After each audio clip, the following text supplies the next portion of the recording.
This is Randy Sullivan with Bourbon Real Talk. What is the best craft whiskey that you've never heard of? Well, luckily I'm here right now. Let's go take a look.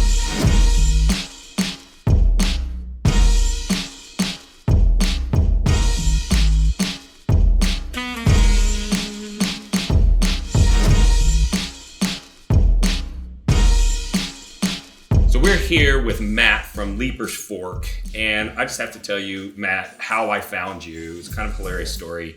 I came in town in Tennessee to go to a concert, and I asked my wife, where's this concert at? And she was like, it's at Puckett's Grocery. And I was like, cool, we're going to this hipster bar that has a weird name. No, it was literally a grocery store at one point that they've converted into a bar and restaurant and music venue. Lovely place, great food, and I strongly suggest that if you ever make it to this region, you check out Puckett's too. And when I was there, they didn't even have any alcohol on display, or any liquor anyway. And by chance, I figured out that they do have a liquor license, and I asked them, do you have anything that's not available generally to the public in other places? And he said, yes, I do. I have whiskey from right here in Leiper's Fork. That's right. And I ordered it knowing I was going to hate it. And I did not. Good. Yes. Really enjoyed it. In fact, enjoyed it so much. We sought you guys out, and we came to the distillery a couple days later and picked up bottles, took it back to Dallas with us, shared it with a bunch of people, and now you have a huge fan base there that you probably didn't know about. We appreciate it. Yeah. Thank you. So let's get into it, Matt. Tell us about your brand. How long you been around? You know, when did you start? So to bring you all the way back, Lee Kennedy, our owner and operator and head distiller, he got started when he was actually 16 years old, distilling in his mom's basement. Okay. Our CFO, who's his uncle, gave him a Foxfire book and it had a chapter on distillation. Okay. It's kind of like the redneck encyclopedia. And so he stole his mom's pressure cooker, went down to the basement with a copper condensing line and a 5-gallon bucket from Home Depot and started making really crude whiskey.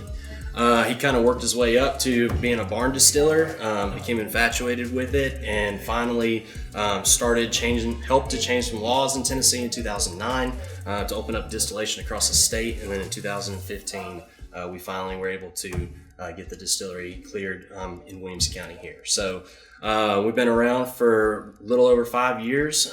We do about 25,000 gallons of whiskey per year. It's about 500 barrels. Put that in perspective, Jack Daniel's does 125,000 gallons a day. Yes. Right? So we're just a whiskey house. We don't do vodka gin. Not to say that we won't in the future. We pride ourselves on being low impact and high quality. We're probably one of the most inefficient distilleries in the country because it's all quality-driven decisions. So our goal is to put back a high-quality premium whiskey. It's all pot still distillation on a 500-gallon Vendome pot still, Scottish-style swan neck, Cypress fermentation tanks. We actually grow all of our own corn. We mill all of our own grains as well. We don't like to use the word grain to glass for marketing terms, but we truly are a grain to glass distillery. So. And our goal is eventually to have these products at a 7 to 9 year age statement, and then continue from there. So you've covered some amazing highlights there. I'd really like to dig into some of what it was that you talked about, because there are some unique things that you shared that I think can be attributed to why this whiskey tastes so good compared to what a lot of people would expect when they hear the word craft. Right. Craft and beer usually means unique and fun, and right. But craft and whiskey, the joke is, did you say crap or craft whiskey, right? And so I want people to understand there's some things that you guys are doing that other people don't necessarily do. Like Vendome, they're the number one still producer in the world for sure, no question. So obviously you've got high quality equipment. But you also have plates in it, so it's not just a straight pot still, right? So it's more like you're going from the pot into... Right, we're running from a true 500-gallon traditional pot, and then we run into a secondary column still. So we actually have 4 plates in there. We're not running necessarily all 4 plates, depending on what we're making. We do have a much lower exit proof off that still, which we think attributes to some of those great flavor profiles. So we're coming off in about 137 to 140 proof. So by law, we can come off up to 160. Yeah. So we're coming off at 137, which we think is we're shooting ourselves in the foot, but we do it for that quality reason. Right. And then we're going into a barrel actually at 110 proof, and we can go in at 125. Hey there, Bourbon Real Talk listeners and watchers. Randy Sullivan here. Wanted to take a quick break to tell you how you can support the channel. We've had a lot of people that have come into the Bourbon Real Talk family lately, and we're grateful for every one of you. But unlike a lot of other channels, we don't have a Patreon, and I don't allow anyone to sponsor the show. So what I do have, though, is some merchandise. We have Bourbon Real Talk hats. We've got Bourbon Real Talk t-shirts. Very soft, high quality. We also have Whiskey Wife t-shirts for the long-suffering significant others in our lives. We have full-size Glens for when you need an official whiskey tasting experience. We have wee Glens for when, you want to drink a little bit less, maybe try a few extra samples. We have insulated tumblers for when you want to drink incognito. We have full-size Glen lanyards for when you need hands-free access at a bottle share. We've got candles, including charcoal and tonka, leather, and Cuban cigar. We have 1 and 2 ounce whiskey sample storage boxes. And of course, we have the American Whiskey Aroma Kit for when you want to step your whiskey game up and be able to break a whiskey down to its components. If you saw any of this stuff, you want to support the channel, you can head on over to bourbonrealtalk.com/shop and pick something up. But if you just want to hang out here and learn, I'm totally happy with that as well. Just happy to have you as a listener. One of the things that you've mentioned was stave age, right? So all of the major Kentucky distilleries have mass-produced barrels from a company called ISC, and their barrels are the staves are dried in a kiln. Yes. And then you can air dry staves. Correct. And the bottle that all of you probably know about, if you're big whiskey enthusiasts that did a study on air drying staves, would be Buffalo Trace Seasoned Oak. Yes. And they normally air dry their staves for 6 months, but for Seasoned Oak, they did it for 13 months. Right. And most people believe that it made a big difference.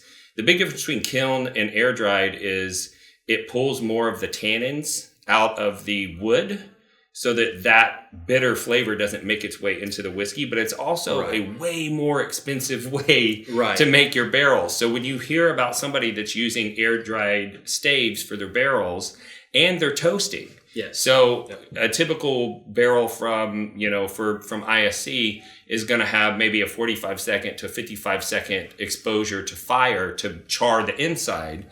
They're getting that. But before they do that, they're slowly toasting those barrels for 45, 55 minutes. I mean, it depends on the cooperage, because we are using several different cooperages this year, just because everyone knows supply chain has been insane. Each barrel is going to be completely unique, as we know.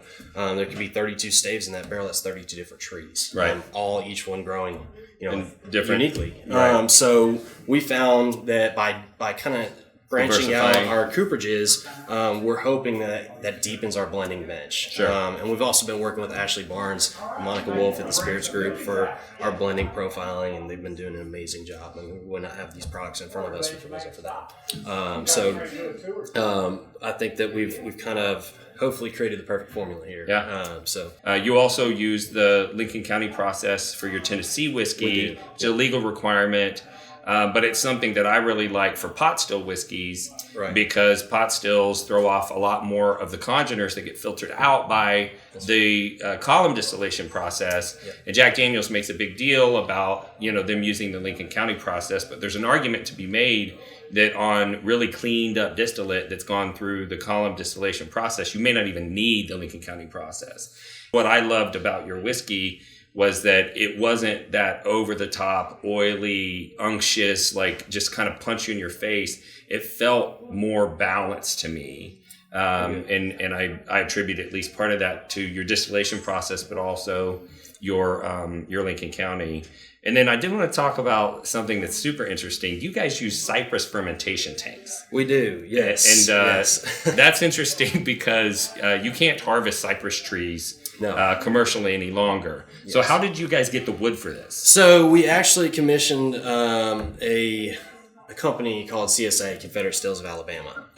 They made those barrels for us. They actually, so it's illegal to harvest a wild living cypress, but they still actually Have farms, yeah. So they put those together for us. They're a love-hate relationship. That's the stainless steel of the 1800s. We try to do pre-prohibition style traditional distilling. That's why we're sitting here in the tasting room in a 225-year-old cabin. That's why our still house is all mortise and tenon, and it's held together by arches and pegs.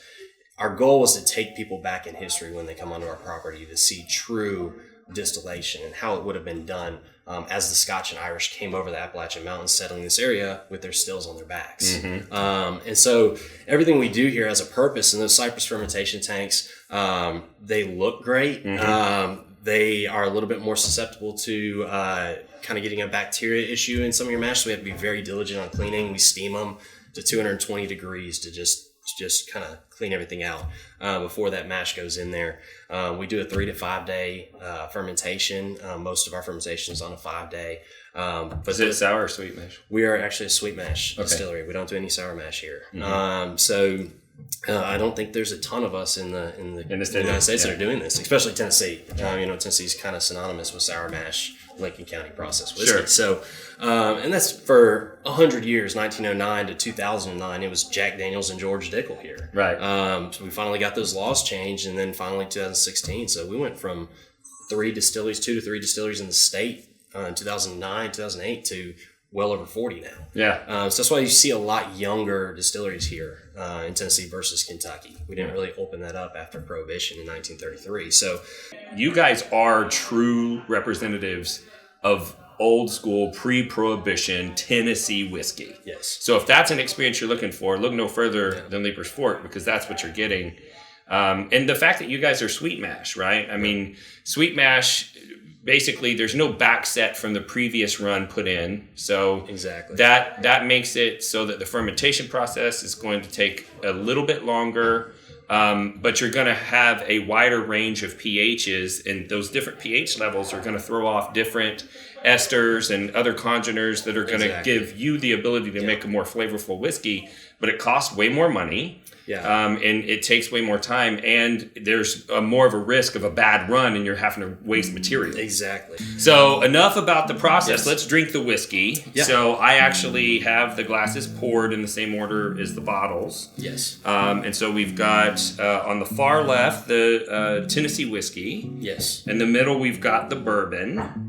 And on the far right, we have your unaged. This is your distillate. Yeah, this is our Tennessee white whiskey. So it is distilled a little bit differently. It does from our other two. So it's not exactly our new make spirit. It is 90 proof. That white whiskey is actually under the Old Natchez Trace brand, which was basically a whiskey highway that ran through the front of this property back in the day. So this does have a really historical whiskey making history to this property as well. One of the tasting notes, especially on some of the stuff that comes out of our barrels, when we were tasting over the past 4 years, we were finding, we use the word almost green wood. Yeah, like a little pepper, like yeah, exactly. A little. I tell people with our white whiskeys, when you look at that grain bill, think about how it would taste like if it was bread. So cornbread's very sweet, full mouthfeel, lingering finish, stays with you for a while. Everyone says that Kentucky hug, right? It's a Tennessee snuggle. Right, Tennessee snuggle. Yeah. We don't struggle with the Tennessee snuggle. So,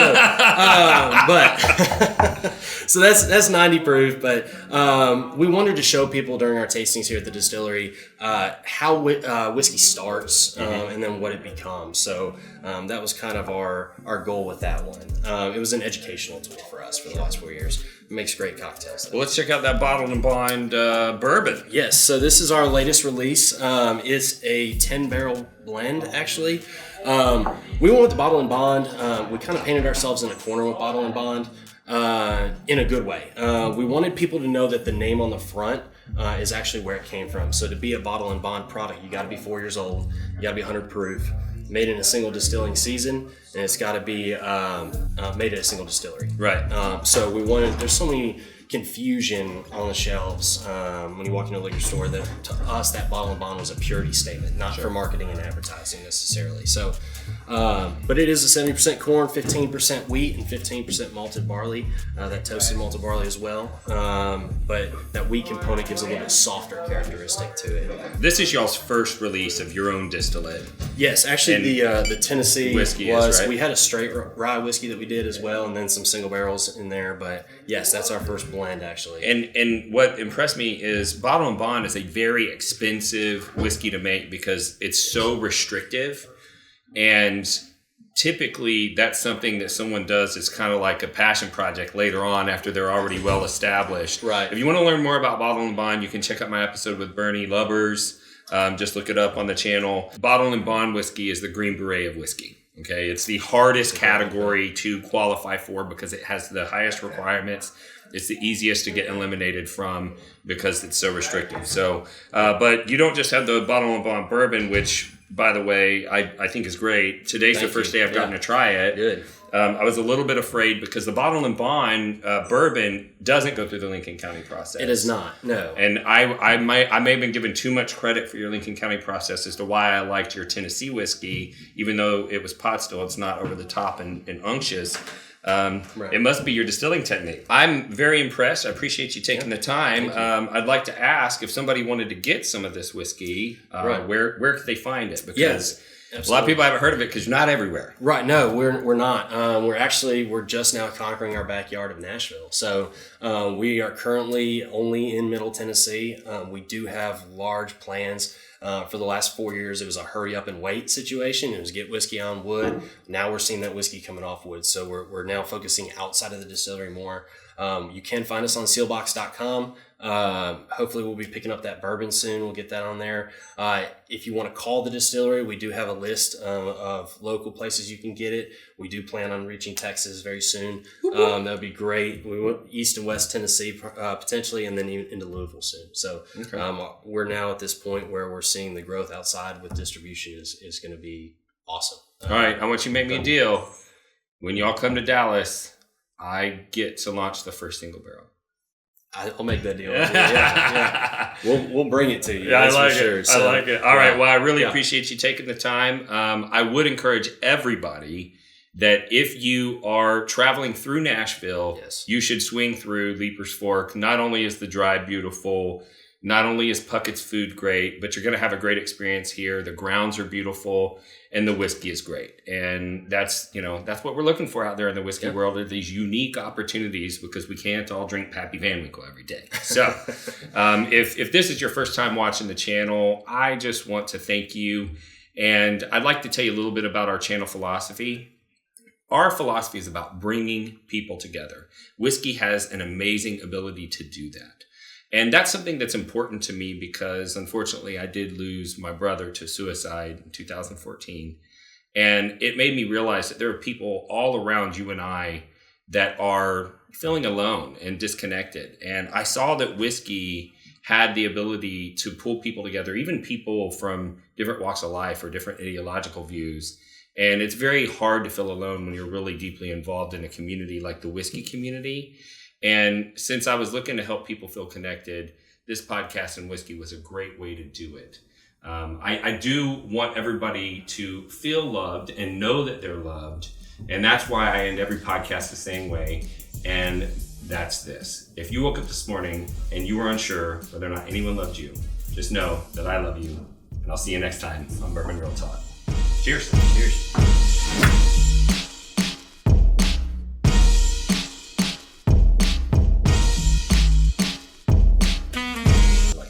It makes me feel like I'm like a real, just get it's like boom now. You know why I like the clap? Because that sounds like I'm talking about. Yeah, it does. MSTD. I wasn't gonna bring it up. Yeah, that's probably going in Outtakes.